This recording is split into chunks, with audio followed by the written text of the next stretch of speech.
السلام عليكم ورحمة الله وبركاته. الذي خلقني فهو يهدين، والذي هو يطعمني ويسقين، وإذا مرضت فهو يشفين. سبحانه وتعالى. من المحال دوام الحال. من يومين بس كان عندي احتقان في الزور وما كنتش قادر اتكلم، وعندي رشح وصداع ورعشة والله يا اخوانا كنت واصل مرحلة ما عارف حتى اتكلم. حتى كان عندي لايف على اليوتيوب، يا دوبك طلعت عشان وعدت الناس وافتكرت بعدها بحوالي ساعة الا ربع. طب انا عملت ايه على السريع كده؟ انا ربنا يعني ايه بسخر لي الاسباب. انا عمال بعمل في الوصفات والرشح، واجيب ليمون واقطع واحط على كوبايه زي كده، اهو اهو اهو معلقه ليمون اهوت.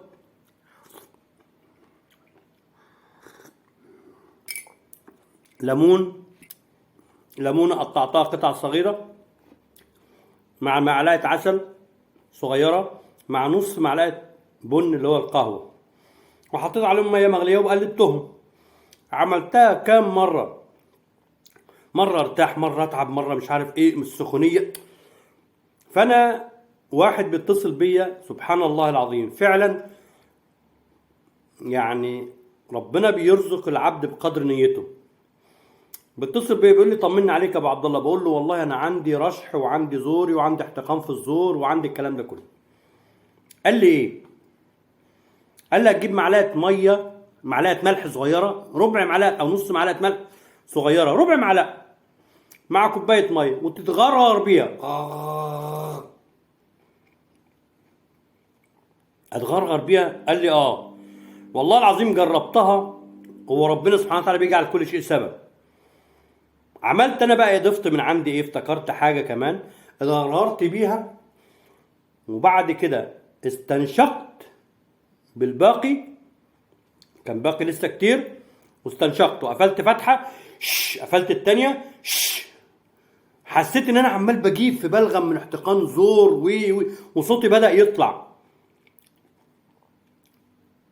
وفاضل شويه شربتهم عشان يبقى العمليه كلها ايه، سهله. عملت الموضوع ده يومين ورا بعض، وده تاني يوم ما قدرتش اطلع اتكلم الا لما ايه ربنا الحمد لله عافاني. مفاجاه يا اخوانا، انا ربنا بيقول لكم حاجه مش هو ده اللي هي او وصفاته اللي هي تشفي. الله الذي خلقني فهو يهدين، والذي هو يطعمني ويسقين، واذا مرضت فهو يشفين. لنا ولا وصفاتي، عشان ما حدش يقول ابو عبد الله وصفاته كده ابدا. في ملايين تعافت، ولكن ربنا هو اللي سخر، ربنا هو اللي اراد، ربنا هو اللي ايه جعل لي سبب ان في ناس كتير تتعافى، لان انا يعني عملتها لله سبحانه وتعالى بدون اي مقابل.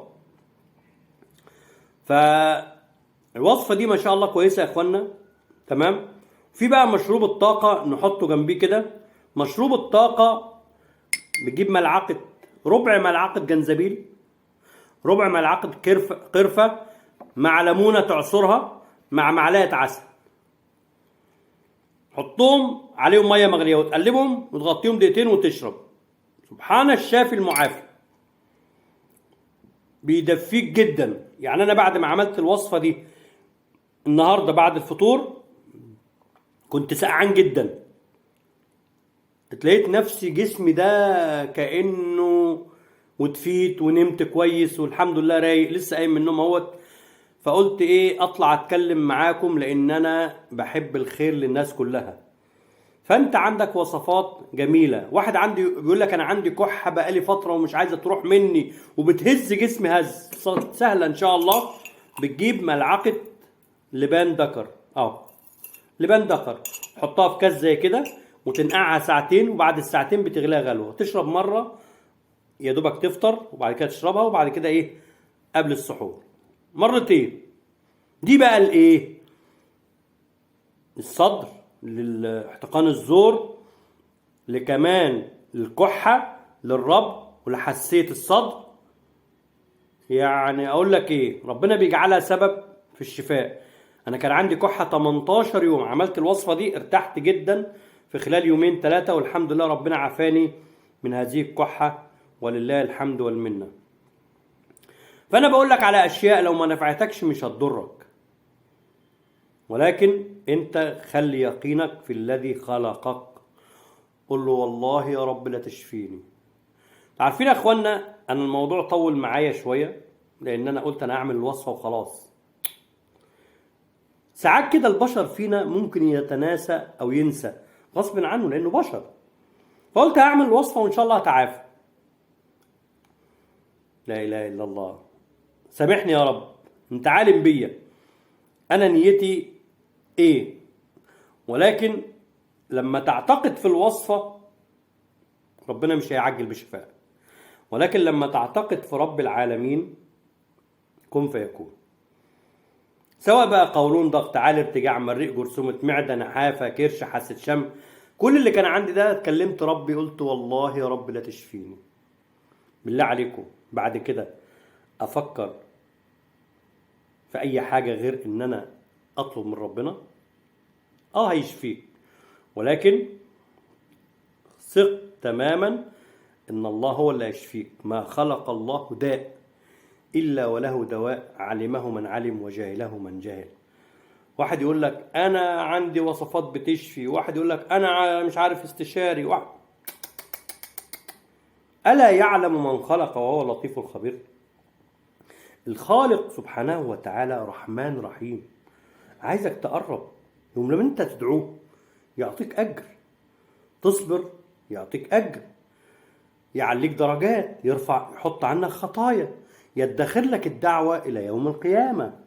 فركز، خليك ذكي. تجارة مع الله رابحة. قل هل أدلكم على تجارة تنجيكم من عذاب أليم؟ تؤمنون بالله. لازم أن تكون تجارتك مع الله بس، مش مع حد تاني. ما حدش تاني اللي هيشفيك. واحد يقول لك أنا الحمد لله عملت الوصفة ونص الكرش نزل بتاعت نظافة القولون، برضو ربنا أراد. هي مفيش حد اشتكى منها، بس برضو ربنا أراد. ولكن خد بأسبابك دايما، اجعل اسم الرقيب قدام عينيك، لأن ربنا هو لما بيريد شيء بيكون. إنما أمره إذا أراد شيئا أن يقول له كن فيكون. تعرفين الآية دي جت إمتى يا أخوانا؟ في سورة ياسين. ربنا بيقول أوليس الذي خلق السماوات والأرض بقادر على أن يخلق مثلهم؟ بلى وهو الخلاق العليم.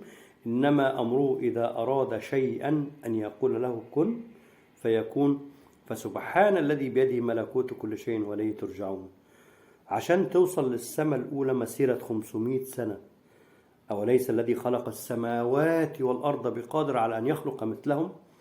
قادر سبحانه وتعالى. عشان توصل للسماء الأولى مسيرة 500 سنة، مش بسرعة الصواريخ ولا سرعة الطيران، بسرعة الضوء. وسرعة الضوء في الثانية الواحدة 300 ألف كيلو، يعني بعد 500 سنة. وسرعة الطيران لا، صواريخ لا، سرعة الضوء 300 ألف كيلو في الثانية الواحدة. شوف انت احسب كده هتوصل بعد قد ايه. ودول 7 سماوات و7 أراضين. ده مش بس كده، أوليس الذي خلق السماوات والأرض بقادر على أن يخلق مثلهم؟ بلى وهو الخلاق العليم. إنما أمره إذا أراد شيئا أن يقول له كن فيكون.